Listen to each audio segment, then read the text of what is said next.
ലൂക്കോസിന്റെ സുവിശേഷം 10-ാമത്തെ അധ്യായം 30 മുതൽ 37 വരെ 7 വാക്യങ്ങളുണ്ട്. ഒരു മനുഷ്യൻ യെരൂശലേമിൽ നിന്ന് യെരിഹോവിലേക്ക് പോകുമ്പോൾ കള്ളന്മാരുടെ കയ്യിലകപ്പെട്ടു. അവർ അവനെ വസ്ത്രമഴിച്ച് മുറിവേൽപ്പിച്ച് അർത്ഥപ്രാണനായി വിട്ടേച്ചു പോയി.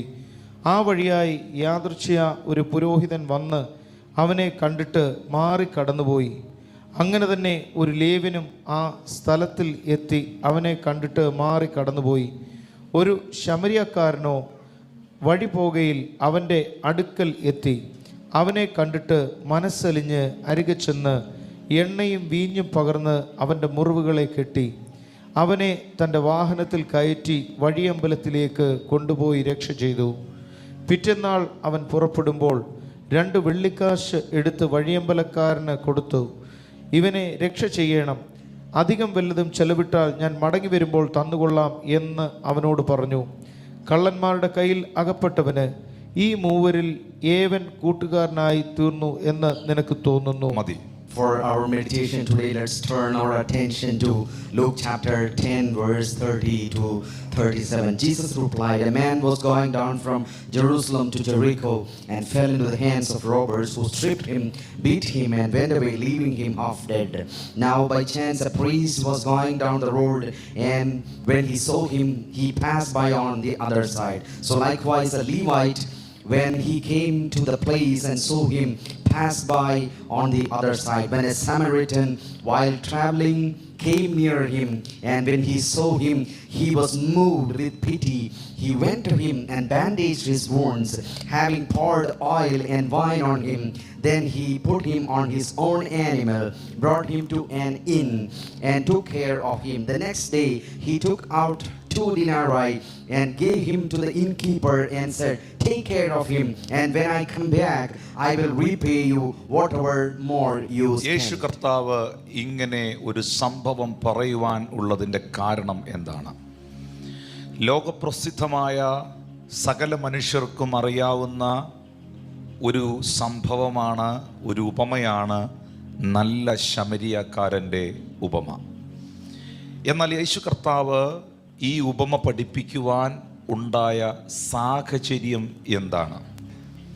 നമുക്കറിയാം, ലൂക്കോസിൻ്റെ സുവിശേഷം 10-ാമത്തെ അധ്യായം എന്ന് പറയുന്നത് വളരെ ഇമ്പോർട്ടൻ്റായ ഒരു കാര്യം കർത്താവ് പറഞ്ഞുകൊണ്ടും ചെയ്തുകൊണ്ടുമാണ് ആ അധ്യായം ആരംഭിക്കുന്നത്. അവൻ 70 പേരെ തൻ്റെ അടുക്കൽ വിളിച്ചു. ലൂക്കോസ് 10:1 മുതലുള്ള വാക്യം. താൻ ചെല്ലാനുള്ള ഓരോ പട്ടണത്തിലേക്കും സ്ഥലത്തേക്കും അവരെ തനിക്ക് മുൻപായി ഈരണ്ടായി അയച്ച് അവരോട്, കൊയ്ത്ത് വളരെയുണ്ട് സത്യം, വേലക്കാരോ ചുരുക്കം. കൊയ്ത്തിൻ്റെ യജമാനനോട് തൻ്റെ കൊയ്ത്തിന് വേലക്കാരെ അയക്കേണ്ടതിന് അപേക്ഷിപ്പീൻ എന്ന് പറഞ്ഞു. നിങ്ങളൊരു പദം അവിടെ നിങ്ങൾ ശ്രദ്ധിക്കണം. അതിൻ്റെ 1-ാമത്തെ വചനത്തിൽ താൻ ചെല്ലുവാനുള്ള ഓരോ പട്ടണത്തിലേക്കും അവരെ തനിക്ക് മുൻപായി ഈരണ്ടായി അയച്ചു. നമുക്കറിയാം, നമ്മുടെ കർത്താവായ യേശു ക്രിസ്തുവിന് 12 അപ്പോസ്തലന്മാർ മാത്രമായിരുന്നില്ല ശിഷ്യന്മാരായി ഉണ്ടായിരുന്നത്. ഡിഫറെൻറ്റ് ലെവൽസിലാണ് കർത്താവ് കാര്യങ്ങൾ ക്രമീകരിച്ചത്. ഈ 12 അപ്പോസ്തലന്മാരെ ലൂക്കോസ് സുവിശേഷം 9-ാം അധ്യായത്തിൽ നമ്മൾ കാണുന്നുണ്ട്, അവൻ 12 വരെ നിയമിച്ചു എന്ന്. ഈ 12 അപ്പോസ്തലന്മാരുടെ കൂട്ടത്തിൽ കർത്താവിന് പ്രിയമായ 3 പേരുടെ വേറൊരു ഗ്രൂപ്പ് ഉണ്ടായിരുന്നു, പത്രോസ്, യാക്കോബ്, യോഹന്നാൻ. ഈ 3 പേരിൽ കർത്താവിൻ്റെ ചങ്കോട് ചേർത്ത് നിർത്തിയ ഒരുവനുണ്ടായിരുന്നു, യോഹന്നാൻ. ഇങ്ങനെ അവരുടെ വിളി അനുസരിച്ചും നിലയനുസരിച്ചും നിലവാരമനുസരിച്ചുമാണ് യേശു നിയോഗത്തിൽ അവരോട് ഇടപെടുന്നത്. എന്നാൽ ഇവിടെ നമ്മൾ വായിക്കുന്നു വേറെ. ലൂക്കോസ് 10 വേറെ എന്ന് പറയുമ്പോൾ ലൂക്കോസ് 9 ഒരു തെരഞ്ഞെടുപ്പ് കഴിഞ്ഞു. ലൂക്കോസ് 9 ഒരു തിരഞ്ഞെടുപ്പ് കഴിഞ്ഞത് കൊണ്ടാണ് ലൂക്കോസ് 10 വൈദ്യനായ ഡോക്ടറായ ലൂക്ക് പറയുന്നത് വേറെ 70 പേരെയും കൂടെ താൻ നിയമിച്ചു. എന്നിട്ട് താൻ ചെല്ലാനുള്ള ഓരോ പട്ടണത്തിലേക്കും, എനിക്ക് ആ പദം ഇഷ്ടപ്പെട്ടു, യേശു പോകേണ്ടടുത്ത് പോകാൻ, യേശു ചെല്ലേണ്ടടുത്ത് ചെല്ലാൻ, യേശു ചെയ്യേണ്ട ശുശ്രൂഷ ചെയ്യാൻ, യേശുവിനെത്താൻ പറ്റാത്തടുത്ത് എത്താൻ, യേശുവിൻ്റെ കരമായി, യേശുവിൻ്റെ നാവായി, യേശുവിൻ്റെ കാലായി, യേശുവിനായി നിൽക്കാൻ 70 പേരെ ആ കാലത്തിൽ കർത്താവ് തെരഞ്ഞെടുത്തെങ്കിൽ ഇന്ന് ഞാൻ ഇവിടെ ഇരുന്ന് പറയുന്നു, സ്വർഗത്തിലെ ദൈവം അതിനായി തന്നെ നിന്നെയും തെരഞ്ഞെടുത്തിരിക്കുകയാണ്. സ്വർഗത്തിലെ ദൈവം ഒന്ന് അടുത്തിരിക്കുന്ന ആളോട് പറയുമ്പോൾ, അതിനായി എന്നെയും ദൈവം തിരഞ്ഞെടുത്തിരിക്കുകയാണ്. അതിനായി എന്നെയും ദൈവം തിരഞ്ഞെടുത്തിരിക്കുകയാണ്. എന്തിനു വേണ്ടി തിരഞ്ഞെടുത്തിരിക്കുന്നു എന്നെ? യേശു കർത്താവിനായി നിൽക്കുവാൻ, അവൻ്റെ പ്രതിനിധിയായി നിൽക്കുവാൻ, അവൻ്റെ റെപ്രസെൻറ്റേറ്റീവായി നിൽക്കുവാൻ, അവൻ്റെ അധരമായി നിൽക്കുവാൻ, അവൻ്റെ കരമായി നിൽക്കുവാൻ. ആമീൻ. അങ്ങനെ ഉറപ്പുള്ള എത്ര പേര് ഇവിടെ ഉണ്ട്? അവർക്കായി ഞാൻ ദൈവത്തെ സ്തുതിക്കുന്നു. അവരോട് ദൈവാത്മാ പറയുന്നു, നീ പട്ടണത്തിൽ ചെല്ലുമ്പോൾ ഭൂതങ്ങൾ നിനക്ക് കീഴടങ്ങും, രോഗികൾ നിന്റെ മുമ്പിൽ ഹീലാകും, ജീവിതത്തിൽ കണ്ടിട്ടില്ലാത്തതായ അത്ഭുത പ്രവൃത്തികളെ നിങ്ങൾക്ക് കാണാനായി കഴിയും. എന്നാൽ ഈ ലൂക്കോസ് സുവിശേഷം 10-ാം അധ്യായത്തിന്റെ 1-ാമത്തെ വാക്യത്തിൽ അവരെ കർത്താവ് നിയമിച്ചിട്ട് അവരെ ശുശ്രൂഷയ്ക്കായി രണ്ടുപേരെ ഓരോ ഗ്രാമങ്ങളിലേക്ക് പറഞ്ഞയച്ചു കഴിഞ്ഞിട്ട് ഈ ശുശ്രൂഷ ചെയ്യാൻ പോയവർ തിരിച്ചു വന്നിട്ട് കർത്താവിനോട് കൊടുക്കുന്ന ഒരു റിപ്പോർട്ടുണ്ട്. ആ റിപ്പോർട്ട് നമ്മൾ കാണുന്നത് അതിൻ്റെ 17, 18, 19 വാക്യങ്ങളിലാണ്. യേശു ആ 70 പേർ സന്തോഷത്തോടെ മടങ്ങി വന്നു. പറഞ്ഞേ, കർത്താവ് അയച്ചവർ സന്തോഷത്തോടെ മടങ്ങി വന്നു. ദൈവം തെരഞ്ഞെടുത്തവർ സന്തോഷത്തോടെ മടങ്ങി വന്നു. ഇന്ന് ഇവിടെ ഇരിക്കുന്നവരോട് ഞാൻ പറയുന്നു, സ്വർഗത്തിലെ ദൈവമാണ് നിന്നെ തെരഞ്ഞെടുത്തതെങ്കിൽ, അയച്ചതെങ്കിൽ നീ ദുഃഖിച്ച് തിരിച്ചു വരത്തില്ല, വിഷമിച്ച് തിരിച്ചു വരത്തില്ല. കർത്താവ് നിങ്ങളെ അയക്കുമെന്ന് ഉറപ്പുള്ളവർ ആ കൈകളൊന്ന് അടിച്ച് കർത്താവിന് നന്ദി പറഞ്ഞ്. അവർ സന്തോഷത്തോടെ തിരിച്ചു വന്നു. ആ 70 പേർ. എന്തായിരുന്നു അവരുടെ ആ സന്തോഷത്തിന്റെ കാരണം? അവർ വന്ന് യേശുവിനോട് പറയുന്നു, കർത്താവേ, we are very excited lord, ഞങ്ങൾ ഭയങ്കര എക്സൈറ്റഡ് ആണ് കർത്താവേ. നിന്റെ നാമം ഞങ്ങൾ പറഞ്ഞപ്പോൾ ഭൂതങ്ങൾ ഞങ്ങൾക്ക് കീഴടങ്ങി. നിന്റെ പേര് പറഞ്ഞപ്പോൾ തന്നെ പൈശാചിക മണ്ഡലങ്ങൾ ഞങ്ങളുടെ മുമ്പിൽ സറണ്ടറായി. അവർ ഭയങ്കര സന്തോഷത്തോടെയാണ് കർത്താവിനോട് ഇത് അവതരിപ്പിക്കുന്നത്. ഉടനെ 18, 19 വാക്യങ്ങളിൽ യേശു അവരോട് പറയുകയാണ്, സാത്താൻ മിന്നൽ പോലെ ആകാശത്ത് നിന്ന് വീഴുന്നത് ഞാൻ കണ്ടു. നിങ്ങളെ 70 പേരെ ശുശ്രൂഷയ്ക്ക് ഞാൻ തിരഞ്ഞെടുത്ത് ഗ്രാമങ്ങളിൽ, പട്ടണങ്ങളിലേക്ക് എനിക്ക് പകരക്കാരായി ഞാൻ അയച്ചില്ലേ? നിങ്ങളങ്ങനെ ശുശ്രൂഷ ചെയ്തുകൊണ്ടിരിക്കുമ്പോൾ ഞാനിവിടെ വെറുതെ ഇരിക്കുകയല്ലായിരുന്നു. എൻ്റെ പ്രാർത്ഥനയിൽ ഞാൻ കണ്ടു, നിങ്ങൾ മിനിസ്റ്റർ ചെയ്യുമ്പോൾ സാത്താൻ ആകാശത്തുനിന്ന് മിന്നൽ പോലെ താഴെ വീഴുന്നത്. ഇനി ഇവിടെ ഇരിക്കുന്ന സകലമാന ആൾക്കാരും, ജീവനുള്ളവരൊക്കെ യഹോവയെ സ്തുതിക്കട്ടെന്ന് പറയുന്ന പോലെ ജീവനുള്ളവരോട് ഞാൻ പറയട്ടെ, ആ വചനം ഞാൻ എടുത്തു പറയട്ടെ, സാത്താൻ വീഴുന്നത് യേശു കണ്ടു. ഒന്ന് പറഞ്ഞേ, സാത്താൻ വീഴുന്നത് യേശു കണ്ടു. സാത്താൻ നടക്കുന്നതല്ല, സാത്താൻ രാജാവായിട്ടിരിക്കുന്നതല്ല, സാത്താൻ പ്രബലനാകുന്നതല്ല. പിശാചിന്റെ വീഴ്ച, സാത്താന്യ വീഴ്ച യേശു കണ്ടു. യേശു കണ്ടു. യേശു കണ്ടു. അതെത്ര പേരൊന്ന് സെലിബ്രേറ്റ് ചെയ്യാനുണ്ട് ഇവിടെ? We are celebrating the victory of our Lord. എന്നിട്ട് പറയുന്നു അതിന്റെ 19, 20 വാക്യങ്ങളിൽ, പാമ്പുകളെയും തേളുകളെയും ശത്രുവിന്റെ സകല ബലത്തെയും ചവിട്ടുവാൻ ഞാൻ നിങ്ങൾക്ക് അധികാരം തരികയാണ്. ഇവയൊന്നും നിങ്ങൾക്ക് ഒരിക്കലും ഒരു ദോഷവും വരുത്തുകയില്ല.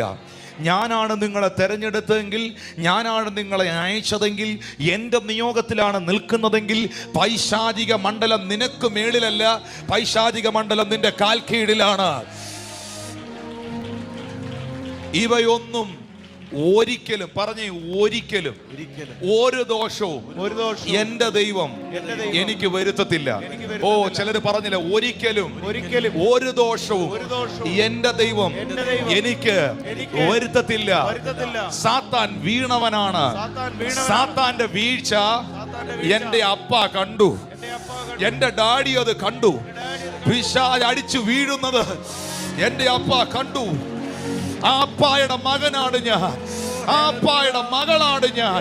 യേശുവിന്റെ നാമത്തിൽ സകല പൈശാചിക മണ്ഡലങ്ങളുടെ മേലും, സകല ഇരുളിന്റെ മേലും, സകല വാഴ്ചകളുടെ മേലും യേശുവിന്റെ അധികാരമുള്ള നാമത്തിൽ ഇന്ന് പകൽ സഭ ജയമെടുക്കുകയാണ്.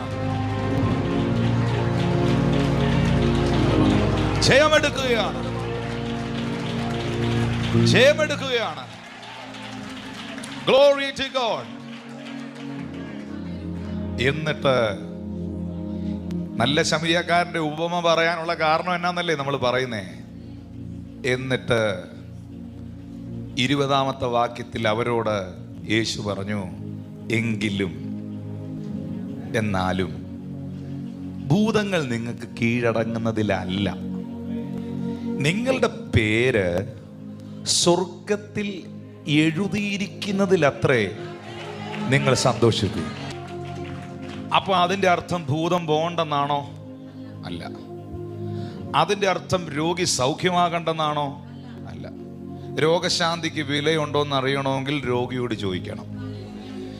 ഒരാൾ നടുവേദന മാറിയ സാക്ഷ്യം പറയുമ്പോൾ നടുവേദനയല്ലേ എന്ന് നമ്മൾ ചിന്തിക്കും. ആ നടുവേദനയും കൊണ്ട് നടക്കുന്ന ആളിനോട് ചോദിക്കണം അതിന് വല്ല വാല്യൂ ഉണ്ടോ. ഹല്ലേലൂയ. ഓ, പ്രാർത്ഥിച്ച് തലവേദന മാറി എന്നൊക്കെ പറയുന്നത് അതെന്നാ കാര്യം? തലവേദന എടുത്ത് കട്ടിലിൽ നിന്ന് എഴുന്നേക്കാൻ പറ്റാതെ, ജോലി ചെയ്യാൻ പറ്റാതെ, തലവേദന എടുത്ത് ഡ്രൈവ് ചെയ്യുന്ന, ജോലിക്ക് പോകുന്ന ആളിനോട് ചോദിക്കണം അത് സൗഖ്യമാകുന്നതിൽ എന്തെങ്കിലും കാര്യമുണ്ടോ. ദൈവത്തിന്റെ പ്രവൃത്തികളെ ഒന്നും നമ്മൾ തുച്ഛീകരിക്കരുത്. ദൈവത്തിന്റെ പ്രവൃത്തികളെ ഒന്നും നമ്മൾ വില കുറച്ച് കാണരുത്. ഹല്ലേലൂയ. എന്നാൽ എങ്കിലും നിങ്ങൾക്ക് ഭൂതം കീഴടങ്ങുന്നതിലല്ല നിങ്ങൾ സന്തോഷിക്കേണ്ടത്, നിങ്ങളുടെ പേര് സ്വർഗത്തിൽ എഴുതിയിരിക്കുന്നതിലത്രേ. പക്ഷേ ഈ 70 പേര് കർത്താവ് തെരഞ്ഞെടുത്തപ്പോൾ, യേശു അവരെ സെലക്ട് ചെയ്തപ്പോൾ, ഈ രണ്ടായി അവരെ അയച്ചപ്പം, ഈ ടീം, നമുക്ക് അങ്ങനെ പറയാം, ഈ ടീം, ഈ 70 പേരുടെ ടീം ഒരിക്കലും അറിഞ്ഞില്ല ഇവരുടെ പേര് സ്വർഗത്തിൽ എഴുതിയ കാര്യം. ഇപ്പൊ യേശു പറയുമ്പോഴാണ് അറിയുന്നേ. അതല്ലേ കർത്താവ് പറഞ്ഞു. അവർക്ക് അറിഞ്ഞൂടാത്തൊരു കാര്യമല്ലേ യേശു അവർക്ക് പറഞ്ഞു കൊടുക്കുന്നേ. എങ്കിലും നിങ്ങൾ സന്തോഷിക്കേണ്ടത് ഇതിനകത്ത് മാത്രമല്ല, നിങ്ങളുടെ മിനിസ്ട്രി സക്സസ്സിലല്ല നിങ്ങൾ യഥാർത്ഥമായി സന്തോഷിക്കേണ്ടത്, നിങ്ങളുടെ ഫൈനാൻഷ്യൽ സക്സസ്സിലല്ല നിങ്ങൾ യഥാർത്ഥമായി സന്തോഷിക്കേണ്ടത്, നിങ്ങളുടെ ഹെൽത്തിലും വെൽത്തിലുമല്ല നിങ്ങൾ യഥാർത്ഥമായി സന്തോഷിക്കേണ്ടത്. അതെല്ലാം ഈ ഭൂമിയിൽ താൽക്കാലികമാണ്, നശ്വരമാണ്, നഷ്ടപ്പെട്ടു പോകുന്നതാണ്. എന്നാൽ നഷ്ടപ്പെട്ടു പോകാത്ത, മരണമില്ലാത്ത ഒരു രാജ്യമുണ്ട്. ആ സ്വർഗത്തിൽ നിങ്ങളുടെ പേരെഴുതാൻ ഇവിടുത്തെ ഒരു ചർച്ചുകാർക്കും, ഒരു പള്ളിക്കാർക്കും, ഒരു നാട്ടുകാർക്കും, ഒരു കുടുംബക്കാർക്കും, ഒരു ബന്ധുമിത്രാദികൾക്കും, ഒരു ചാർച്ചക്കാർക്കും, ഒരു ഭർത്താവിനും ഭാര്യയ്ക്കും കഴിയത്തില്ല. അവിടെ എൻ്റെ പേരെഴുതാൻ എൻ്റെ ദൈവത്തിന് മാത്രമേ കഴിയത്തുള്ളൂ. അതിലത്രേ നിങ്ങൾ സന്തോഷിക്കണം. അപ്പൊ ഇതിനകത്ത് ഈ ദൂത് സ്വീകരിക്കുന്നവരോടൊരു ദൂത് പറയാം. ഇവരറിഞ്ഞില്ല ഇവരുടെ പേര് സ്വർഗത്തിൽ എഴുതിയ വിവരം ഇവരെ തെരഞ്ഞെടുത്തപ്പം. അങ്ങനെയാണെങ്കിൽ ദൈവത്താൽ തെരഞ്ഞെടുക്കപ്പെട്ട, ദൈവത്താൽ സ്നേഹിക്കപ്പെട്ട സഭയെ, സഹോദരങ്ങളെ, കർത്താവും നിങ്ങളെ തെരഞ്ഞെടുത്തപ്പോൾ, ദൈവം നിങ്ങളെ സെലക്ട് ചെയ്തപ്പോൾ, ചൂസ് ചെയ്തപ്പോൾ, നിങ്ങൾ അറിയാത്തത് പലതും അവൻ നിങ്ങൾക്കായി ഒരുക്കി കഴിഞ്ഞു. നിങ്ങൾ അറിയാത്തത് പലതും, നിങ്ങൾ കണ്ടിട്ടില്ലാത്തത് പലതും അവൻ നിങ്ങൾക്ക് വേണ്ടി സെറ്റ് ചെയ്ത് കഴിഞ്ഞിട്ടുണ്ട്. അത് ഈ ദിവസങ്ങളിൽ ജീവിതത്തിൽ പല മേഖലകളിൽ വെളിപ്പെടുമെന്ന ഉറപ്പുള്ള ദൈവമക്കൾ ഇന്ന്, എന്റെ ഭാവി എന്റെ കർത്താവിന്റെ കയ്യിലാണ്, എന്റെ ജീവിതം എന്റെ കർത്താവിന്റെ കയ്യിലാണ്, എന്റെ ലൈഫ് എന്റെ കർത്താവിന്റെ കയ്യിലാണ്. അവൻ സകലതും നന്മയ്ക്കായി ചെയ്യും. അവൻ എല്ലാം എനിക്കായി ഒരുക്കി കഴിഞ്ഞു. 70 പേർക്ക് ഭയങ്കര സന്തോഷമായിരുന്നു. ഇവർ തിരിച്ചു വന്നത് ഭയങ്കര സന്തോഷത്തോടെയായിരുന്നു. സന്തോഷമുള്ളവരുടെ മുഖമൊക്കെ ഒന്ന് കാണട്ടെ. ഒരു ഭയങ്കര സന്തോഷത്തോടെയായിരുന്നു 70 പേർ തിരിച്ചു വന്നത്. ഇവരുടെ സന്തോഷം എന്തിലായിരുന്നു? ഇവരുടെ സന്തോഷം ഇവരുടെ മിനിസ്ട്രിയിൽ ഭൂതങ്ങൾ വിട്ടുപോയി, രോഗികൾ സൗഖ്യമായി, സൂപ്പർ നാച്ചുറലായ മിറക്കിൾ നടന്നു, ഇവർ എക്സ്പെക്ട് ചെയ്യാത്ത പലതും സംഭവിച്ചു. ഇതായിരുന്നു അവരുടെ മിനിസ്ട്രി സക്സസ് ആയിരുന്നു അവരുടെ സന്തോഷത്തിൻ്റെ കാരണം. പക്ഷെ കർത്താവ് ഇവരോട് പറയുന്നു, അതൊരു ചെറിയ സന്തോഷമാണ്. ഭയങ്കര സന്തോഷം തരുന്ന വേറൊരു കാര്യം ഞാൻ നിങ്ങളോട് പറയാം. നിങ്ങളുടെ പേര് സ്വർഗത്തിൽ എഴുതിയിട്ടുണ്ട്. നിങ്ങൾക്ക് അതിനകത്ത് സന്തോഷമുണ്ടോ? ഞാൻ ഒരിക്കൽ ഈ ഗുജറാത്തിൽ പോകാനായിട്ടൊരു മീറ്റിങ്ങിന് പോകാനായിട്ട് ട്രെയിന് വളരെ ലേറ്റായിട്ടാണ്. ഫ്ലൈറ്റ് ടിക്കറ്റ് കിട്ടിയില്ല. അവസാനം ട്രെയിന് പോകാൻ തീരുമാനിച്ചു. ട്രെയിൻ ടിക്കറ്റ് ബുക്ക് ചെയ്തപ്പോൾ തലേന്ന് ബുക്ക് ചെയ്യുന്ന അടുത്ത ദിവസം കമ്പാർട്ട്മെൻറ്റിനകത്ത് റിസർവേഷനാണ്, സീറ്റ് കൺഫേംഡ് അല്ല. അന്നത്തെ സമയമാണ്. അന്ന് ഞാൻ കൊല്ലം റെയിൽവേ സ്റ്റേഷനിൽ വന്ന് നിന്നിട്ട് ഈ ട്രെയിൻ വന്ന് ഞാൻ നിന്നിരുന്ന സ്ഥലത്ത് പ്ലാറ്റ്ഫോമിൽ വന്ന് നിന്ന് കഴിഞ്ഞപ്പം ഞാൻ ആദ്യം പോയി നോക്കുന്നത് എന്നാണെന്നറിയാമോ? എൻ്റെ പേര് ഈ വെളിയിൽ എഴുതി ഒട്ടിക്കും, ഇതിനകത്ത് ആർക്കൊക്കെ കൺഫേം ആയെന്ന്. എൻ്റെ പേര് അതിനകത്തുണ്ടോയെന്ന്. എൻ്റെ കയ്യിൽ ബാഗും സാധനമൊക്കെ ഇരിപ്പുണ്ട്. എൻ്റെ കൂടെ മറ്റ് ശുശ്രൂഷകരുണ്ട്. നിങ്ങളുടെ പേര് ഇതിനകത്തുണ്ടോയെന്നാണ് നോക്കുന്നത്. നോക്കിയപ്പോൾ പേരുണ്ട്. എന്നാ സന്തോഷമായിരുന്നെന്നറിയോ? ചാടി ട്രെയിൻ മേടിച്ച പോലൊക്കെയാ ചാടി ഇതിനകത്ത് കയറി എവിടെയാ സീറ്റ് നോക്കിക്കൊണ്ടൊക്കെ വെക്കുന്ന കണ്ടാൽ നമ്മൾ വിചാരിക്കും സ്ഥിരതാമസത്തിന് വന്നേന്ന്. 2 ദിവസം കഴിയുമ്പോൾ ഇറങ്ങിപ്പോണോ അതിന്ന്. 2 ദിവസം കഴിയുമ്പം ഇറങ്ങിപ്പോകുന്ന ട്രെയിനകത്ത് നിന്റെ സീറ്റ് കൺഫേം ആയതിൽ നിനക്ക് സന്തോഷമുണ്ടെങ്കിൽ മരണമില്ലാത്ത നിത്യതയിൽ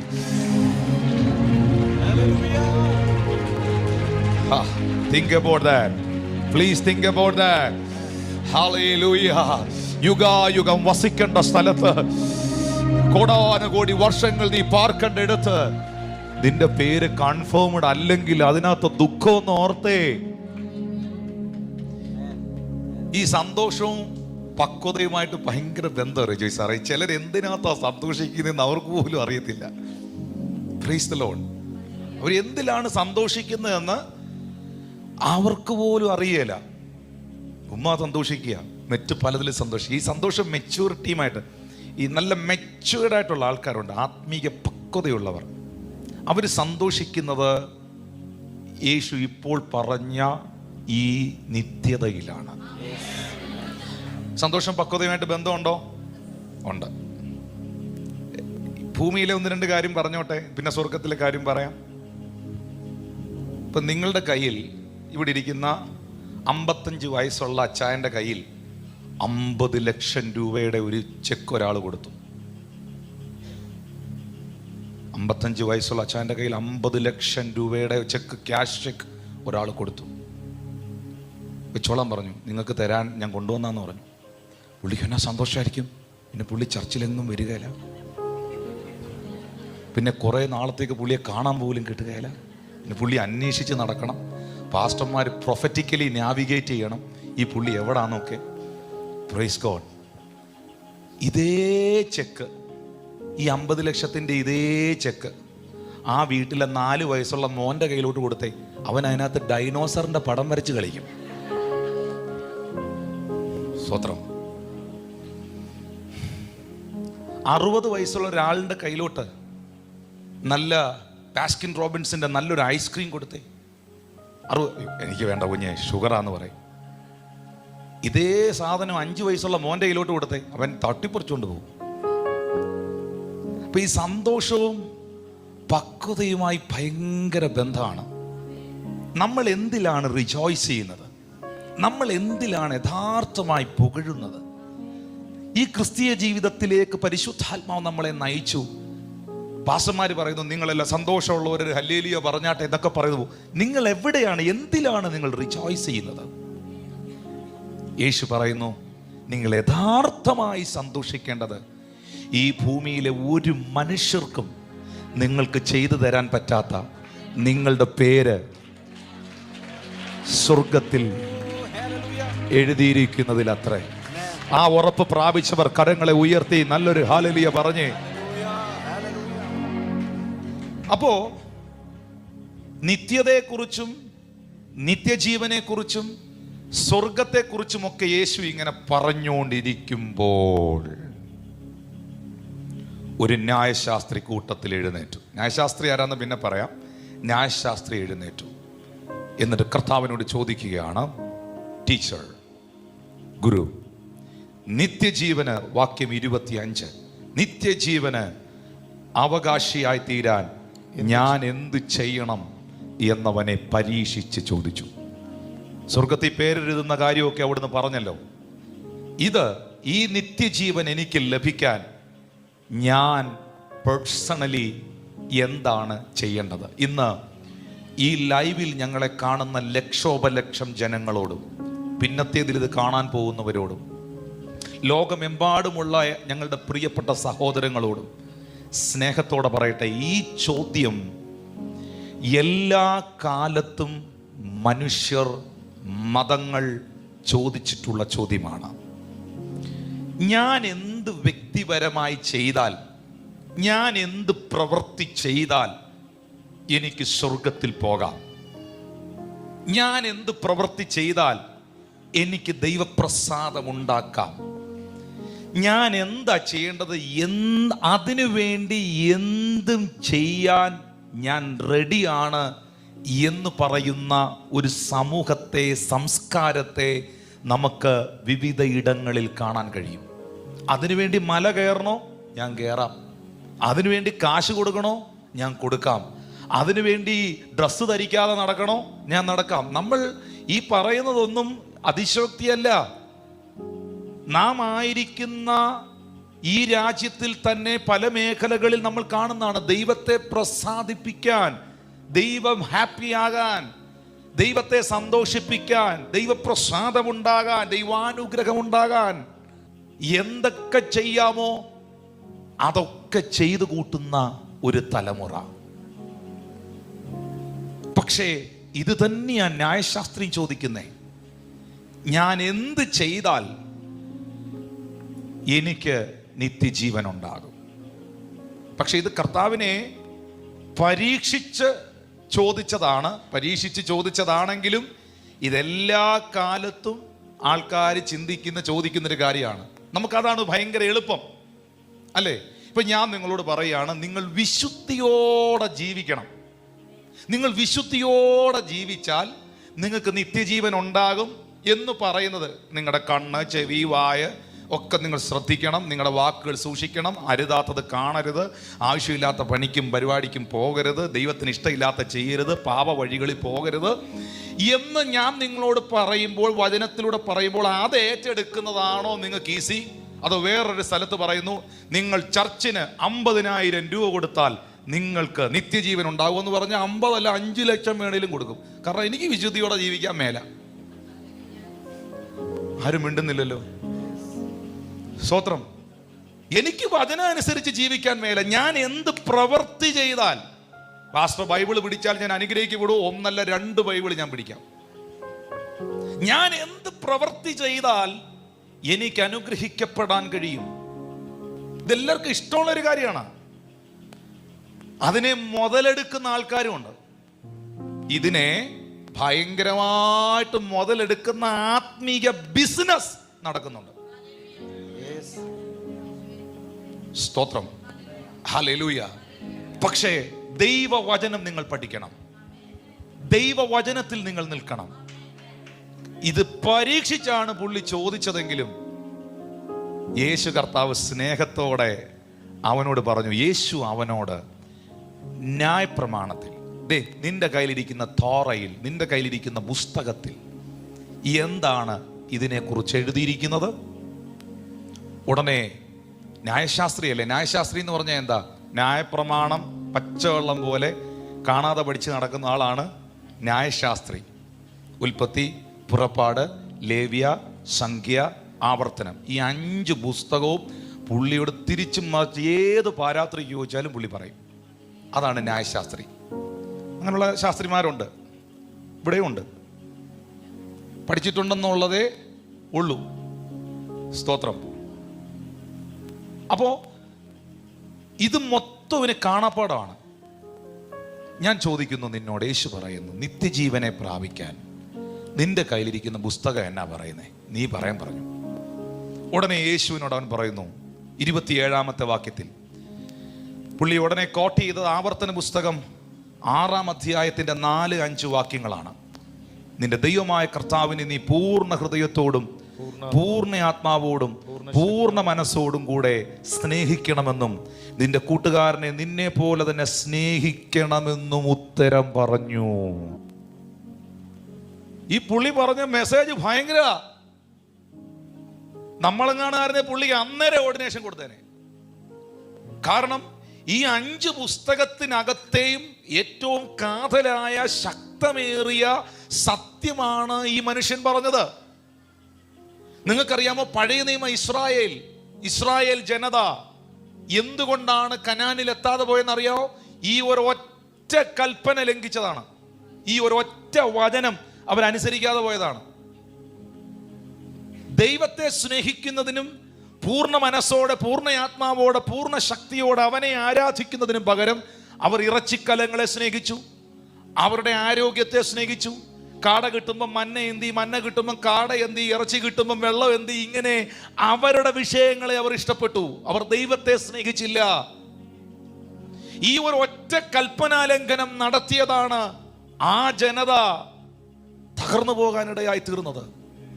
ഇതെല്ലാം അറിയാവുന്ന ന്യായശാസ്ത്രി വേദപുസ്തകത്തിലെ ഏറ്റവും ശക്തമേറിയ ദൂത്, ഏറ്റവും ശക്തമേറിയ വചനം കർത്താവിന്റെ മുമ്പിൽ വെക്കുകയാണ്. നിന്റെ ദൈവമായ കർത്താവിനെ പൂർണ്ണ ഹൃദയത്തോടും പൂർണ്ണ ആത്മാവോടും പൂർണ്ണ ശക്തിയോടും പൂർണ്ണ മനസ്സോടും കൂടെ സ്നേഹിക്കണമെന്നും തൻ്റെ കൂട്ടുകാരനെ നിന്നെ പോലെ സ്നേഹിക്കണമെന്നും ഉത്തരം പറഞ്ഞു, നിത്യജീവൻ പ്രാപിക്കാൻ. പക്ഷെ ആ കർത്താവിൻ്റെ അടുത്ത ഡയലോഗ് അല്ലെങ്കിൽ വചനം ഇവൻ പ്രതീക്ഷിച്ചതേയില്ല. 28-ാമത്തെ വാക്യത്തിൽ കർത്താവ് പറഞ്ഞു, നീ പറഞ്ഞ ഉത്തരം കറക്റ്റാണ്, എന്നാ അവൻ്റെ ബ്രദർ അങ്ങനെ അങ്ങോട്ട് ജീവിച്ചാട്ടെ എന്ന് പറഞ്ഞു. ഒന്ന് കൈയടിച്ച് കർത്താവിനെ സ്തുതിച്ച്. എന്നാ എൻ്റെ ബ്രദർ അങ്ങനെ അങ്ങോട്ട് ജീവിച്ചാട്ടെ എന്ന് പറഞ്ഞു. ഇവിടെയാണ് നമ്മൾ ഉരുകുന്നത്. നമുക്ക് വചനം അറിയാം, നമുക്ക് കാര്യങ്ങളെല്ലാം അറിയാം, നമുക്ക് കർമ്മങ്ങൾ ചെയ്യാൻ ഭയങ്കര ഇഷ്ടമാണ്. പക്ഷേ അങ്ങനെ നീ ചെയ്യുക, എന്നാൽ നീ ജീവിക്കും. അങ്ങനെ നീ ചെയ്യുക. വചനം കേട്ട് നിങ്ങളെ തന്നെ ചതിക്കുന്നവരാകാതെ അതിനെ അനുസരിക്കുന്നവരായിരിക്കുക. കൈയൊന്ന് ഉയർത്തി പറഞ്ഞ, കർത്താവേ, ഈ കേൾക്കുന്ന വചനങ്ങളെ എൻ്റെ ജീവിതത്തിൽ പ്രായോഗികമാക്കാൻ എനിക്ക് കൃപ തരണേ. ഒന്ന് ദൈവത്തോട് പ്രാർത്ഥിച്ചേ, അങ്ങയുടെ വചനത്തെ പ്രായോഗികമാക്കാൻ എനിക്ക് കൃപ തരണേ. കരങ്ങൾ അടിച്ച് ദൈവത്തിനൊന്ന് നന്ദി പറഞ്ഞേ. യേശു കർത്താവ് ഇത് പറയുമ്പോൾ, ഈ മനുഷ്യനോട് ഇത് പറയുമ്പോൾ, കർത്താവേ, എനിക്കിതൊന്നും ചെയ്യാൻ പറ്റുന്നില്ല, ഞാനൊരു പാപിയാ, എൻ്റെ കർത്താവേ എന്നെ രക്ഷിക്കണമെന്ന് പത്രോസ് പറഞ്ഞതുപോലെ പറയുന്നതിന് പകരം 29-ാമത്തെ വാക്യത്തിൽ അവൻ പറയുകയാണ്, അവൻ അവനെ തന്നെ നീതീകരിക്കാൻ ഇച്ഛിച്ചിട്ട് യേശുവിനോട് എൻ്റെ കൂട്ടുകാരൻ ആര് എന്ന് കർത്താവിനോട് ചോദിക്കുകയാണ്. Who is my friend? ആരാണ് എൻ്റെ കൂട്ടുകാരൻ? ഇതിനുത്തരമായിട്ടാണ് യേശു കർത്താവ് 30 മുതലുള്ള വാക്യങ്ങളിൽ അവനോട് പറയുന്നത്, ഒരു മനുഷ്യൻ യെരൂശലേമിൽ നിന്ന് യെരിഹോവിലേക്ക് പോകുമ്പോൾ അവൻ കള്ളന്മാരുടെ കയ്യിൽ അകപ്പെട്ടു. അവർ അവനെ വസ്ത്രമഴിച്ച് മുറിവേൽപ്പിച്ച് അർത്ഥപ്രാണനായി വിട്ടയച്ചു പോയി. ആ വഴിയായി യാദൃച്ഛികയായി ഒരു പുരോഹിതൻ വന്നു, അവനെ കണ്ടിട്ട് മാറിക്കടന്നുപോയി. അങ്ങനെ തന്നെ ഒരു ലേവ്യനും ആ സ്ഥലത്തെത്തി, അവനെ കണ്ടിട്ട് മാറിക്കടന്നുപോയി. നല്ല ശമര്യനോ വഴിപോകയിൽ അവൻ്റെ അടുക്കലെത്തി, അവനെ കണ്ട് മനസ്സലിഞ്ഞു. കർത്താവ് പറയുന്നു, ഒരു മനുഷ്യൻ ജെറുസലേമിൽ നിന്ന് ജെരിക്കോയിലേക്ക് പോകുമ്പോഴാണ് അവൻ കള്ളന്മാരുടെ കയ്യിൽ അകപ്പെട്ടത്. അവിടെ ഒരു സന്ദേശമുണ്ട്. ജെറുസലേം എന്ന് പറയുന്നത് ദൈവത്തിന്റെ ആലയം സ്ഥിതി കൊള്ളുന്ന സ്ഥലമാണ്. ജെറുസലേം എന്ന് പറയുന്നത് സിയോനാണ്, സയനാണ്. ജെറുസലേം എന്ന് പറയുന്നത് ആരാധനയുടെ, പ്രാർത്ഥനയുടെ, ദൈവസാന്നിധ്യത്തിന്റെ, ദൈവമഹത്വം ഇറങ്ങുന്നതിന്റെ ഇടമാണ്.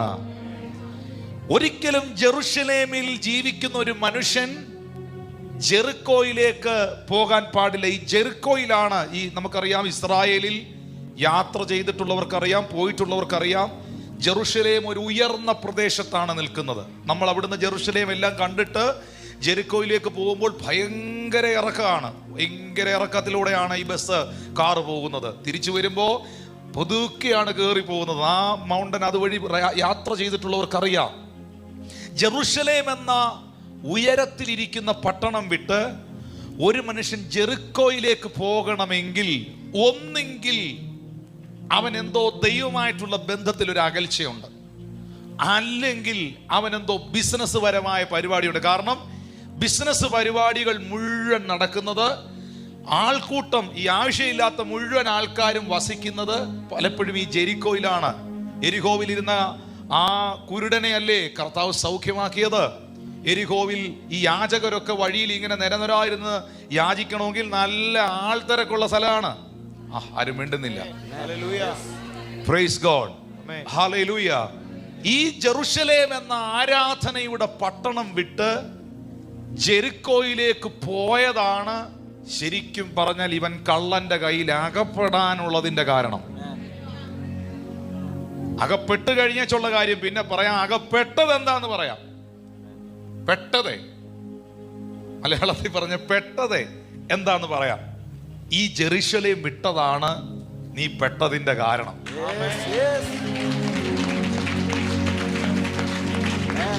പ്രാർത്ഥനയുടെ, ആരാധനയുടെ, ദൈവത്തോടുള്ള ബന്ധത്തിന്റെ, എപ്പോഴും ആരാധന ഉയരുന്ന, ദൈവത്തിന്റെ ധൂപങ്ങൾ ഉയരുന്ന, പ്രാർത്ഥന ഉയരുന്ന, വചനങ്ങൾ വായിക്കുന്ന, ചുരുളുകൾ നിവർത്തി വായിക്കുന്ന ആ പട്ടണത്തെ വിട്ടിട്ട്, ദൈവത്തോടുള്ള ബന്ധം വിട്ടിട്ട് ജെറിക്കോയിലേക്ക് നിങ്ങൾ യാത്ര ചെയ്താൽ ശത്രു നിങ്ങളെ അറ്റാക്ക് ചെയ്യാനുള്ള സാധ്യതയുണ്ട്.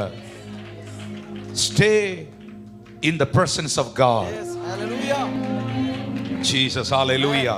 ദൈവത്തിന്റെ സാന്നിധ്യത്തിൽ നിൽക്കുക, ദൈവത്തിന്റെ വചനത്തിൽ നിൽക്കുക, ദൈവത്തോടുള്ള ബന്ധത്തിൽ നിൽക്കുക, പ്രാർത്ഥനയിൽ നിൽക്കുക. ഇത് മറന്നേച്ചൊരു യാത്രയ്ക്ക് നീ തയ്യാറായാൽ ശത്രു നിന്നെ ആക്രമിക്കുവാനുള്ള സാധ്യതയുണ്ട്. ഹല്ലേലൂയ. പക്ഷെ അവിടെയും ഞാൻ കാണുന്നത് ഒരു നല്ല ശമര്യനെയാണ്. ഇനി ഞാൻ ആ ഭാഗത്തിലേക്ക് വരികയാണ്. അവർ അവനെ വസ്ത്രമഴിച്ച് മുറിവേൽപ്പിച്ച് അർദ്ധപ്രാണനായി വിട്ടേച്ചു പോയി. ഇനി 2-3 കാറ്റഗറിയിൽപ്പെട്ടവരെ കണ്ടോണം. ആ വഴികയായി യാദൃച്ഛിയാ ഒരു പുരോഹിതൻ വന്നു, അവനെ കണ്ടിട്ട് മാറിക്കടന്നുപോയി. ആരാണ് ഈ പുരോഹിതൻ? ഈ മലയാളത്തിൽ നമ്മൾ ഇംഗ്ലീഷിൽ പ്രീസ്റ്റ് എന്ന് പറയുമ്പം മലയാളത്തിൽ പുരോഹിതൻ എന്ന വാക്കിനൊരു അർത്ഥമുണ്ട്. പുരോഹിതൻ. പുരം എന്ന് പറഞ്ഞ എന്താ? മലയാളം പഠിച്ചിട്ടുള്ളവരുണ്ടോ? അർത്ഥം പറഞ്ഞേ. പുരം സ്വർഗം, ഹിതം ഇഷ്ടം. പുരോഹിതൻ സ്വർഗത്തിലെ ഇഷ്ടം ഭൂമിയിൽ ചെയ്യുന്ന ആള് പുരോഹിതൻ. Praise God. പുരോഹിതൻ എവിടെയാ പാർക്കുന്നേ? ജെറുസലേമിൽ. കാരണം എന്നാ? പള്ളി എവിടാ ഉള്ളേ? ചർച്ച് എവിടാ ഉള്ളേ? ജെറുസലേമിൽ. പക്ഷെ ഈ പുരോഹിതൻ ഇപ്പൊ എങ്ങോട്ടാ പൊയ്ക്കൊണ്ടിരിക്കുന്നേ? എരിഹോവിലേക്ക്. അപ്പൊ പുരോഹിതനും, ഞാൻ ബാക്കി പോകുന്നില്ല. Price the Lord. നല്ലൊരു പുരോഹിതനല്ല അതുവഴി പോയിക്കൊണ്ടിരിക്കുന്നേ. സ്തോത്രം, സ്തോത്രം, സ്തോത്രം, സ്തോത്രം, സ്തോത്രം. നല്ലൊരു പുരോഹിതനല്ല അതുവഴി പോയിക്കൊണ്ടിരിക്കുന്നത്. പക്ഷേ ഞാൻ അതിലേക്ക് പോകുന്നില്ല. ദൈവത്തിന്റെ ഇഷ്ടം ഭൂമിയിൽ നടപ്പാക്കേണ്ട പുരോഹിതനും ഇവനെ കണ്ടിട്ട് മാറിക്കടന്നുപോയി. പുരോഹിതൻ എന്ന് പറയുന്നത് അവർക്ക് ന്യായപ്രമാണം നന്നായിട്ട് അറിയാം, അവർക്ക് വചനം അറിയാം, അവർക്ക് ദൈവത്തെ അറിയാം. പക്ഷേ അതൊന്നും അവരുടെ ലൈഫിലില്ല. അങ്ങനെ തന്നെ ഒരു ലേവ്യനും അവിടെ എത്തി അവനെ കണ്ടിട്ട് മാറിക്കടന്നുപോയി. ഈ ലേവ്യൻ എന്തിനാ കാണിക്കുന്നത്? ലേവ്യൻ എന്ന് പറയുന്നത് മതസംവിധാനമാണ്. ലേവ്യർ എന്ന് പറയുന്നത് ഒരു വിഭാഗമാണ്, ഒരു പ്രത്യേക കൂട്ടമാണ്. ശുശ്രൂഷകരുടെ ഒരു മതസംവിധാനമാണ് ഈ ലേവ്യർ എന്ന് പറയുന്നത്. അവരുടെ മുടി, അവരുടെ ഡ്രസ് കോഡ് ഒക്കെ ഭയങ്കര ഡിഫറെന്റ് ആണ്. നിങ്ങൾ ഇസ്രായേലിൽ ചെല്ലുമ്പോൾ ലേവ്യരെ കാണുമ്പോൾ മനസ്സിലാകും, അവർ കൃതാവ് അടിക്കത്തില്ല, ഇവിടുത്തെ മുടി വെട്ടത്തിൽ അതിങ്ങനെ ചുരുട്ടി ചുരുട്ടി ചുരുട്ടി ഇങ്ങനെ ഈ സൈഡിൽ ഇങ്ങനെ അവർ ഇട്ടിരിക്കുന്നത് കാണാം. ജസ്റ്റ് ഒന്ന് ലേവ്യരെ ഗൂഗിളിൽ സെർച്ച് ചെയ്താൽ മതി, നിങ്ങൾക്കത് കാണാം. ഒരു തൊപ്പിയൊക്കെ വെച്ച് ഇങ്ങനെ പോകുന്ന പ്രത്യേകമായ ഒരു മതവിഭാഗത്തിന്റെ ആൾക്കാരാണ്, ശുശ്രൂഷകരാണ്. നോക്കിയേ, പുരോഹിതന് അവനെ സഹായിക്കാൻ കഴിയുന്നില്ല. മതവിഭാഗത്തിന്റെ നേതാവിന് അവന്റെ പ്രശ്നത്തെ പരിഹരിക്കാൻ കഴിയുന്നില്ല. എന്നാൽ 33-ാമത്തെ വാക്യത്തിൽ പറയുന്നു, ഒരു ശമര്യനോ വഴി പോകയിൽ അവന്റെ അടുക്കൽ, ഇനി പറയുന്ന ഓരോ പദങ്ങൾ ശ്രദ്ധിച്ചോണം, അവന്റെ അടുക്കലെത്തി, അവനെ കണ്ടു, മനസ്സലിഞ്ഞു, അരികെ ചെന്നു.